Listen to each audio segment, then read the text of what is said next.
Je m'appelle Dominique Beyer, je suis conservateur au département des Antiquités orientales du Musée du Louvre.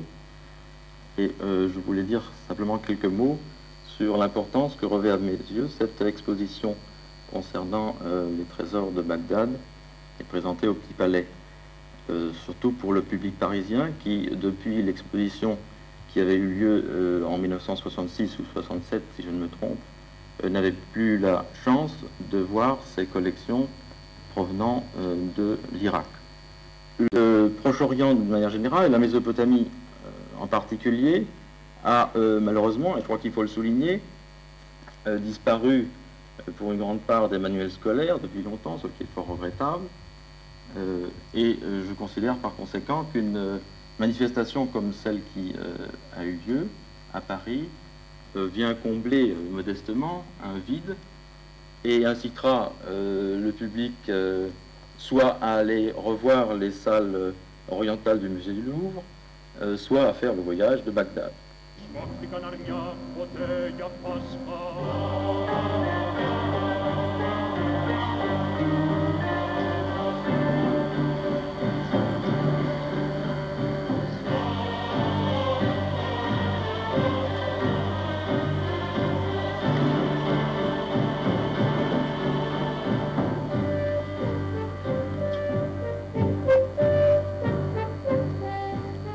Je m'appelle Béatrice André-Geknam, je suis conservateur au département des Antiquités orientales du Musée du Louvre. Je m'occupe plus particulièrement de tout ce qui est écriture et texte. Pratiquement tout le monde sait que l'écriture a été inventée en Mésopotamie. Et j'étais particulièrement intéressée dans cette exposition par la première tablette qui est présentée et qui représente la première écriture connue.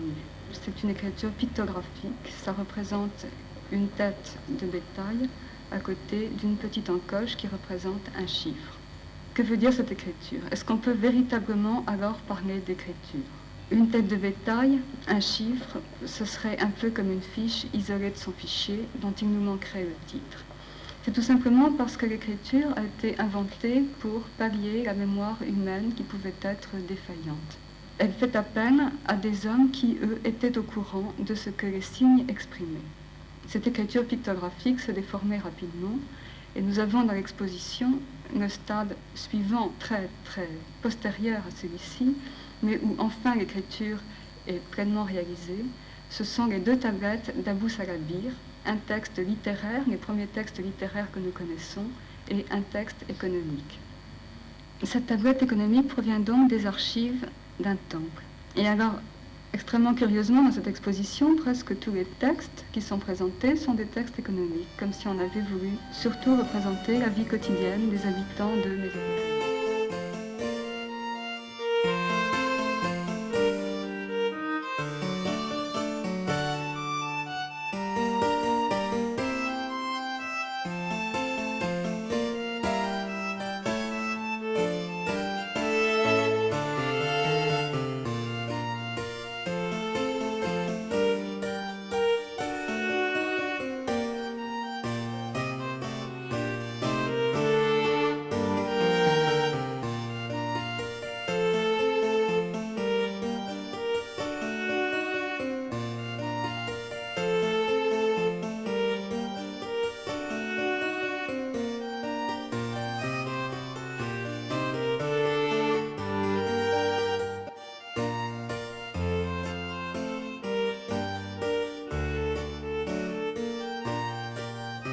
J'ai visité l'exposition, naturellement, elle m'a beaucoup intéressé.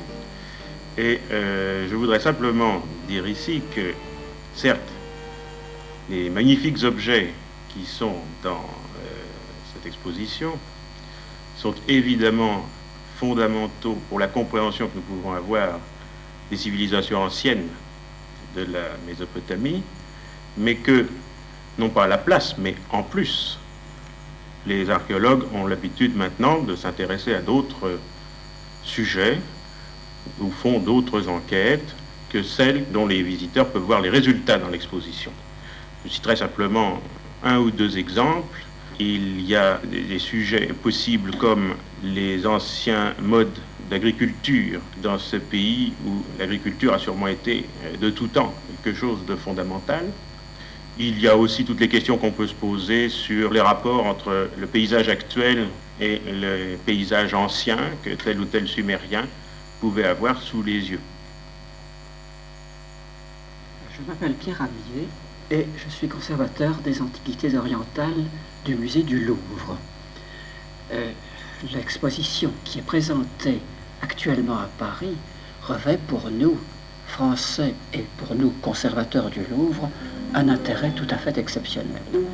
Car les trésors qui nous viennent maintenant du musée de Bagdad revêtent évidemment un intérêt exceptionnel, puisqu'il s'agit d'œuvres découvertes récemment et qui complètent tout ce qu'on a découvert récemment et qui complètent tout ce que nous n'avons pas dans nos propres salles du musée du Louvre.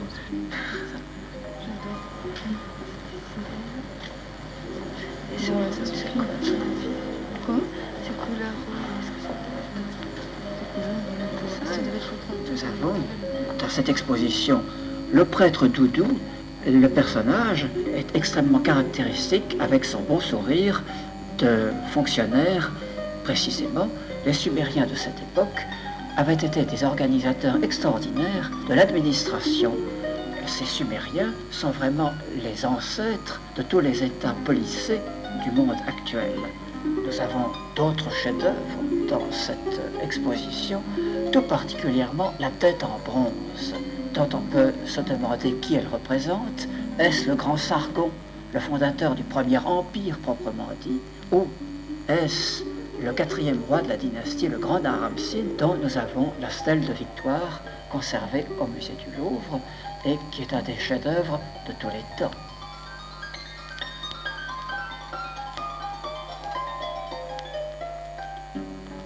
Je m'appelle Jean-Louis Huot et je suis professeur d'archéologie orientale à l'Université de Paris. Sans entrer dans des détails, je pense qu'il est important que tout visiteur d'une exposition comme celle-là ne perde pas de vue qu'il n'a sous les yeux qu'une partie de ce qui constitue actuellement les résultats les plus intéressants de la recherche archéologique telle qu'elle se fait en Mésopotamie comme ailleurs.